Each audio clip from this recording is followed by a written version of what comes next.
Oh, Brad. We're going to see if he can beat Jeskai aggro here in the hands of Kyle Bishop. Kyle's deck is a lot more streamlined. We've seen this deck quite a bit, and it's had a lot of success here on the Open Series. Yeah, he's playing Jeskai aggro.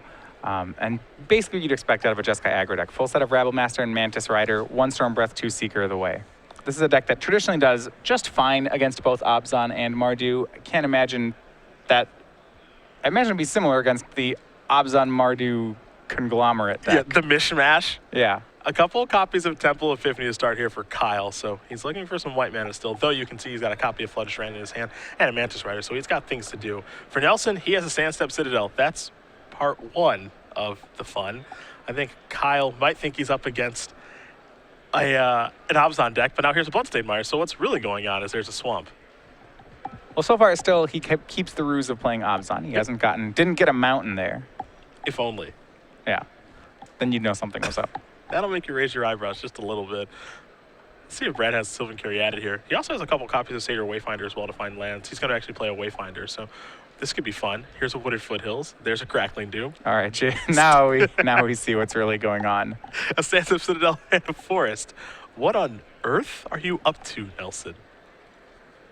I love it. Well, I think what will matter here is you have to look at the cards that Brad's being greedy for and say, are these cards that individually match up good against Jeskai aggro? I mean, a mid-range deck is all about I'm playing all good cards, and then I'm going to board into the good cards that match up against your strategy. So the question is, does Butcher of the Horde, Chain to the Rocks, Crackling Doom, do these match up well against Jeskai? And I'm not positive that they do. Well, what I do know is those cards are all really powerful. Absolutely. No arguing that. Do they match up well in the matchup? Well, we're going to find out right now because Mantis Rider is here, and it's attacking for 3, and Nelson's already under the gun. So we'll see if his deck can handle this kind of strategy, which is a baseline strategy of the standard format. Yeah, I think Jeskai generally doesn't care about a lot of these cards. Stuff like Crackling Doom, it's fine against the deck. I think a lot of pressure will be put on how many Siege Rhinos can Brad Nelson draw this game. So an attack for 3, Nelson's down to 16, and we're going to go his way. There's a mountain. This is Crackling Doom. All right, so the problem is solved, and now it's attack for 1. The Bishop takes 3 total for the turn. Actually, another card that matches up really well here is Brad's Butcher of the Horde. Yep. He can gain lifelink here.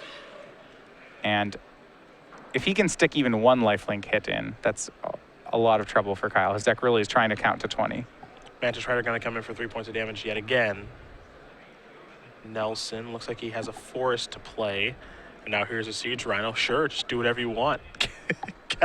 Cast whatever spells you want if the mana works. So he's going to get to gain 3 life. He's going to go up to 16. And we do know that Siege Rhino is actually a pretty tough card for these Jeskai decks to beat. Siege Rhino is good in most every matchup, and this one certainly is. Attacks well, blocks well, races well. Oh, it slices, it dices. There's nothing it can't do. Though Mantis Rider is a pretty formidable threat, the only thing a Siege Rider doesn't have is reach. Here's a Goblin Rabble Master. They dialed it back a little bit. Instead of reach, they gave it trample. So right? they gave it trample. Yeah. Yeah. Here's a Just Goblin in case token. you're going to try to race it, it has Yeah. trample. See if there's going to be a block here. The reason I mention that is because, oddly enough, it does have the ability to cast Stoke the Flames on the Siege Rhino.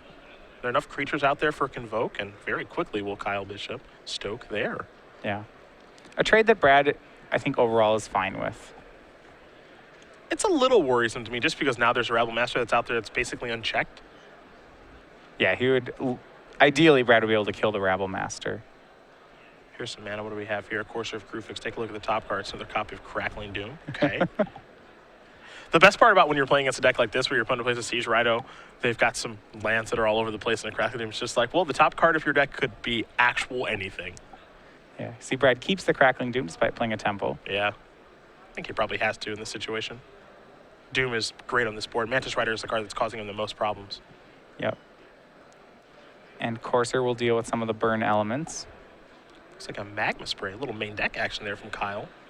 And now a Stoke to get Courser off of the table. Goblin token is going to be incoming here for the Rabble Master. Kyle's on actually, Kyle has 1 card left in his hand, but he's attacking for a boatload of damage now. I like this play by Kyle. It's very aggressive, especially when you're playing against a deck that's really greedy like this. You would expect that they're going to bury you in card quality pretty quickly. So I think Kyle's adapting his game plan to make it more aggressive, and that seems like the right move. Nelson's at 7 now. And he does have a Courser of Crucifix in his hand. He also does have a copy of Crackling Doom. The question is, can he play both spells in one turn? Yeah, he would have to have an untapped land, and there's some pretty strict mana requirements to play both those. You have to have green, green, red, white, black, colorless. So, which maybe his mana can do. Well, there's Courser. Top card. Butcher the Horde, sure. He showed his hand. Now he knows he's playing Butcher. He's shuffling it away, though, so again, not sure what's going to be coming off the top of the deck. There's a mountain. He can do it. Yep. This is good. It's almost like he worked on this deck or something.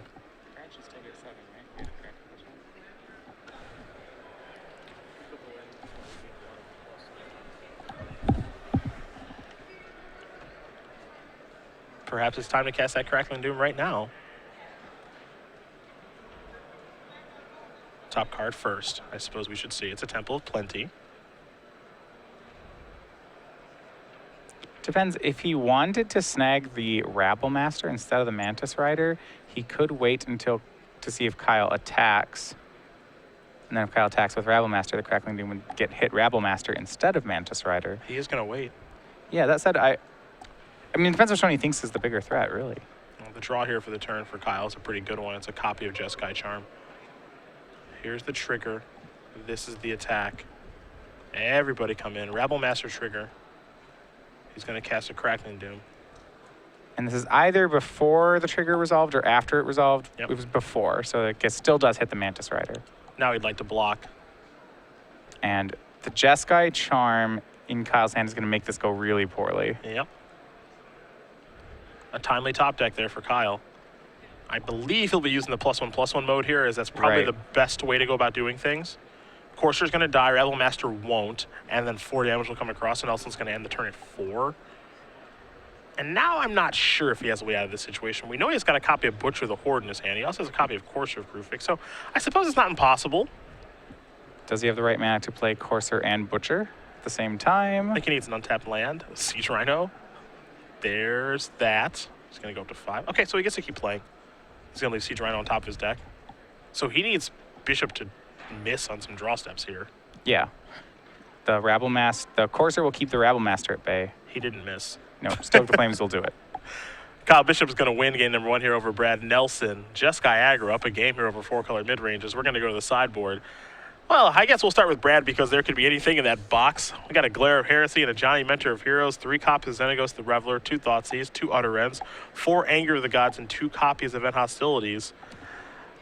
We like anything there? All right, well, this is a mid-range deck, so the idea in all your matchups is you board out the cards that are bad in this matchup and board in the cards that are good. And usually the deck's really potent after sideboard. That said, I do think you're right that there's not too much in his board that's particularly good here. He does have 4 copies of Anger of the Gods, and Anger of the Gods does hit all the creatures in Kyle's deck. Outside of that, I don't like too much here. I think his main deck's set up pretty well against Jeskai.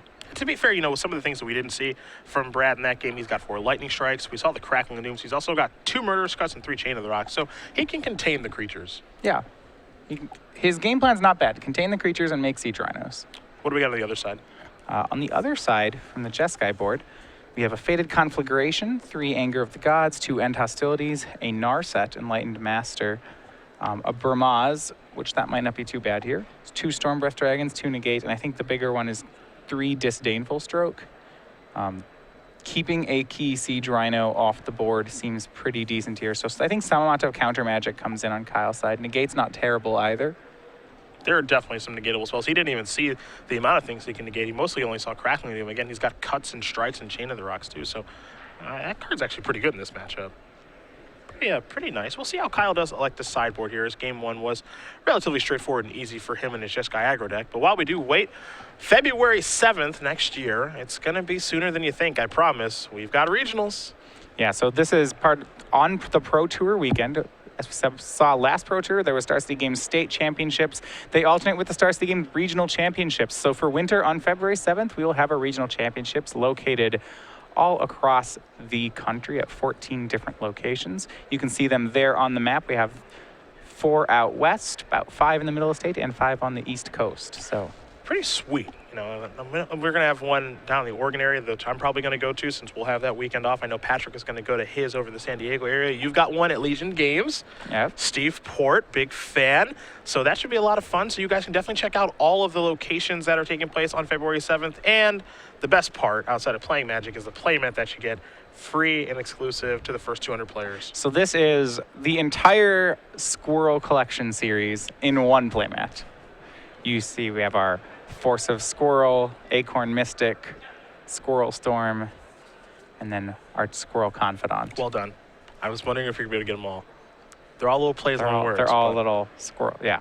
All together on one playmat. Again, free and exclusive to the first 200 players that do show up to their regionals on February 7th. You want more information, starcitygames.com/regionals. Should be a lot of fun over that Pro Tour weekend as we do head back to, you guessed it, Siege Rhino and Butcher of the Horde in the same deck. So that's the Squirrel Deathblade playmat, can you say? Yeah, actually. I mean, I don't know if they still play Dark Confidant. Probably. You could. It depends on who it is. Yeah. The rest of them, they could all be in the same deck. If those squirrels joined up to make a deck. Force of Squirrel, Squirrel Confidant. Acorn Mystic. Acorn. Oh, that's nice. And Squirrel Storm. Yeah, that's the deck they would make. That's nice, actually. That's like an excuse to play them on the same deck. You can say you're playing Squirrel Deathblade. I like it. We got a new deck on our hands. Some players do play Dark Confidant on that deck, so. Pretty hard to say no. That. Dark Confidant is a powerful spell. Looks like Brad might be on a mulligan here. Not quite sure if he's on a mulligan or continuing shuffling, but Kyle looks like he's ready to go. So I have a feeling Brad is on his way to 6 cards. You would need something like Squirrel Right Shaman. And then you could build the whole creature base. Please no. No more Deathrite Shaman. No more. Yeah, Brad down to 6 cards here on the play. This 4-color mid-range is bold. Todd Anderson's also playing this deck this weekend. He was 2-0 coming into the round. So far, this deck is 4-0 in matches played. Though it is down a game right now. It is definitely greedy, but the power level of the deck, if the mana comes together, is through the roof. Well, if this is a mid-range meta game right now, if everyone's playing mid-range decks, one of the best things you can do is out-mid-range the other mid-range players. And I think Brad's deck does exactly that. I'd have to think in any mid-range mirror, he's the favorite. I think so. See who can outrange the mid-range. I guess Mana Confluence is in this deck. That does a nice job of tying the room together. Oh, he's only playing 2. Yeah. Only 2. He's playing a lot of the tri-lands, 2 Nomad Outpost, 4 Sandstep Citadel. So as long as you're willing to have your lands come into play tapped, you don't even have to play Mana Confluence. It's a Temple of Epiphany here for Kyle. Top card goes to the bottom. Brad's going to sacrifice his Wooded Foothills right away. It's a legitimate question of if he's going to get a forest or a mountain, though. All right. There's a mountain. he could get them both. Everything but blue. Yep. Normally you see the fetch lands in there is just kind of, a way to thin out the deck a little bit. Very little mana fixing. Works out well with Courser, but this Wooded Foothills can get both colors, as can most of his fetches. So it's a greedy mana base, 25 lands here, but again, if it works out, it can be a really powerful deck. Nelson going to draw Siege Rhino for the turn. There's a forest. This is a Satyr Wayfinder, so we'll take a look at the top couple of cards. Courser of Crewfix, Sylvan Caryatid, a Chain to the Rocks, and Temple of Plenty, a motley crew. Yeah. Worried there that he almost missed going into the last card there, which would have made his Mulda 6 even more painful. But there we go. Kyle's first glance at Chain to the Rocks. Battlefield Forge comes into play. Nelson going to attack here for 1. Bishop's going to go down a little lower. There's a Temple.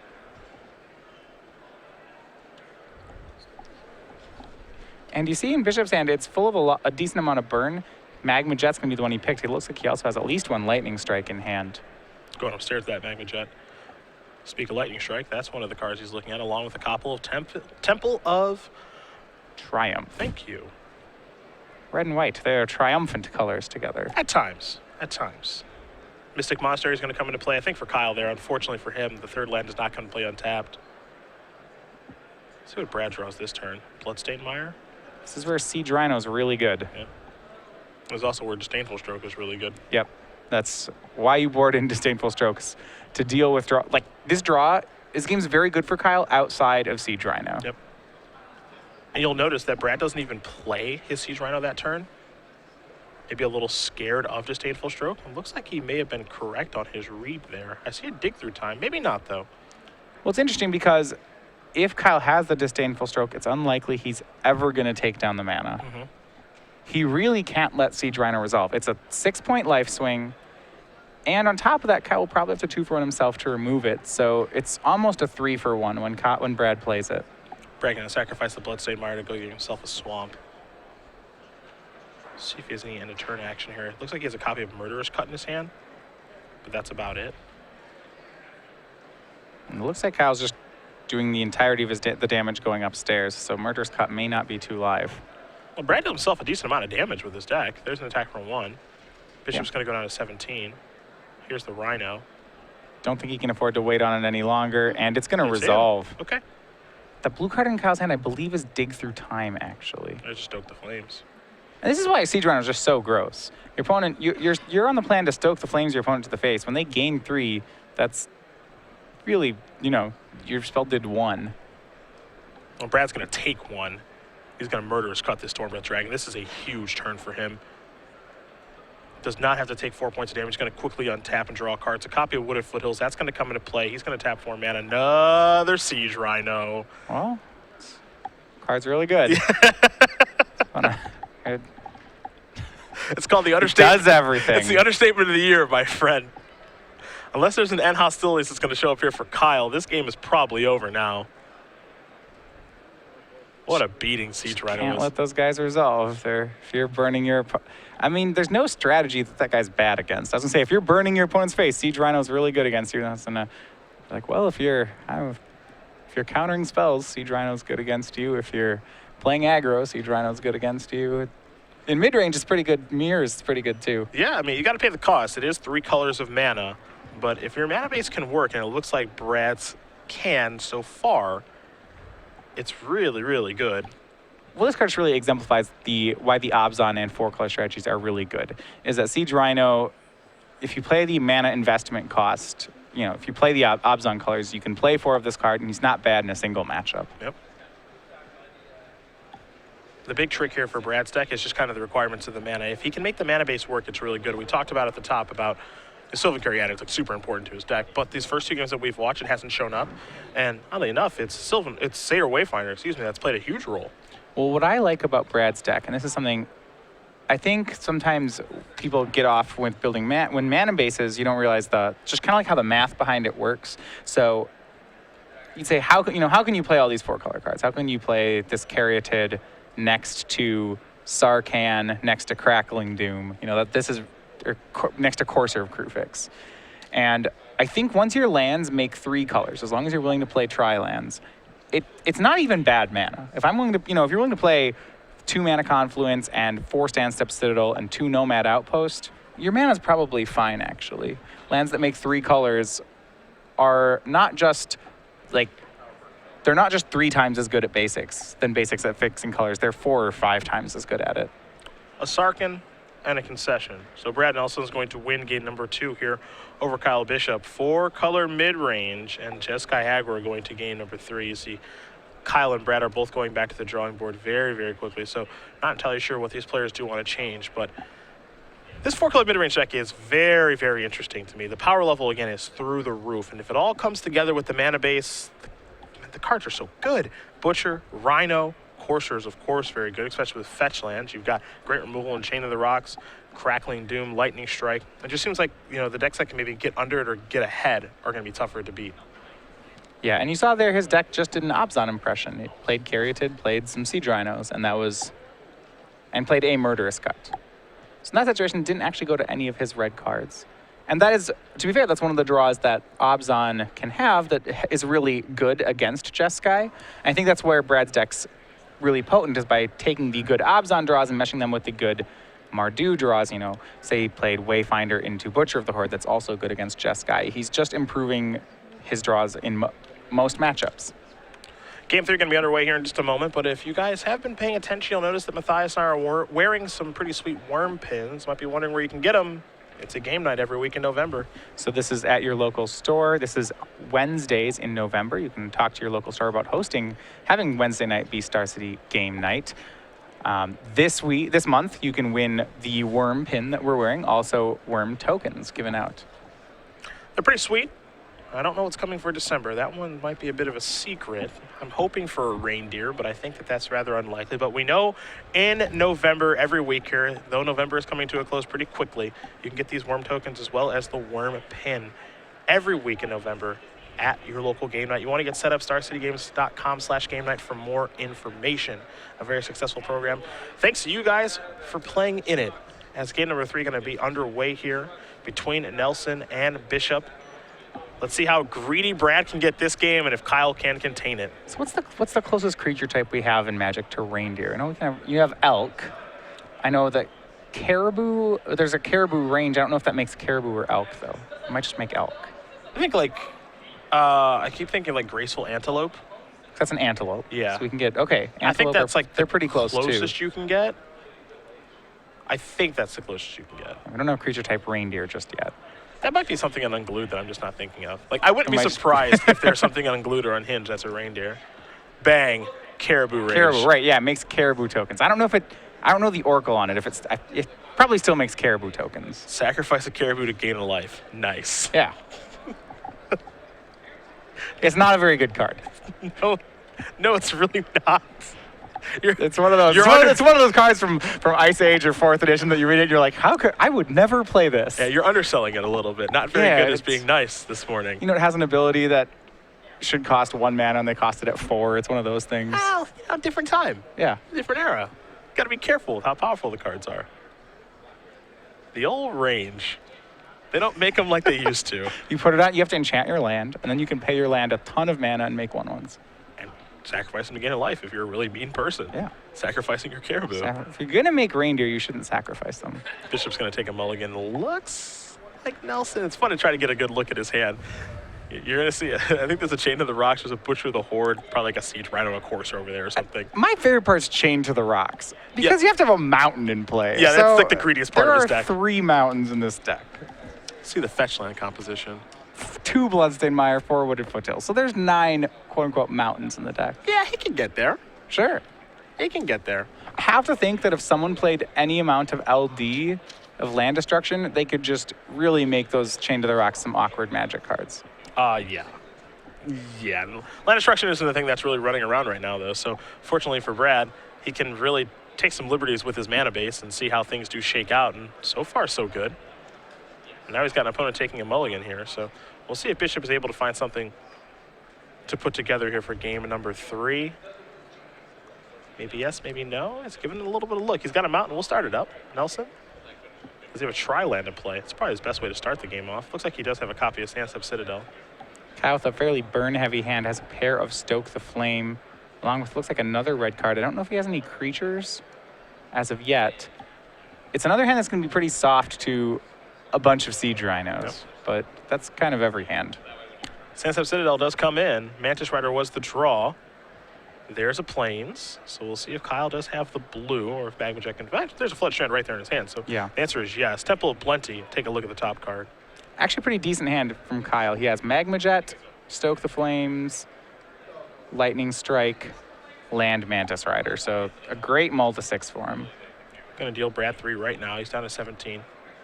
Flooded Strand's going to get sacrificed. I have a feeling we're going to an Island and Mantis Rider coming here, so Brad's going to go on 14.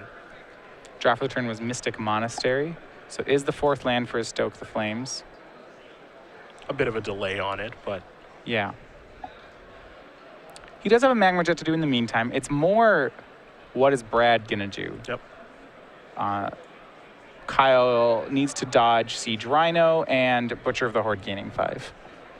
Brad's draw for the turn was a Crackling Doom. The question now is, does he actually have red mana or a fetch land? Because he also has a Chain of the Rocks in his hand, too. I don't have a great look, but of course that answers that.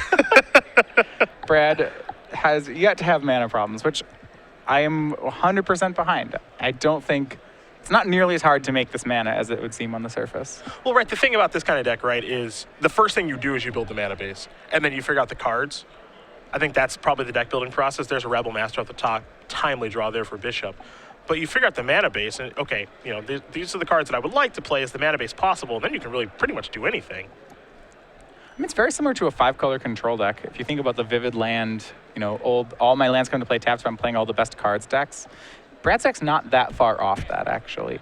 I mean, he could play blue cards in this too if he wanted to. I'm just not sure there's a blue card he actually wants to play. Courser Crew Fix was the draw.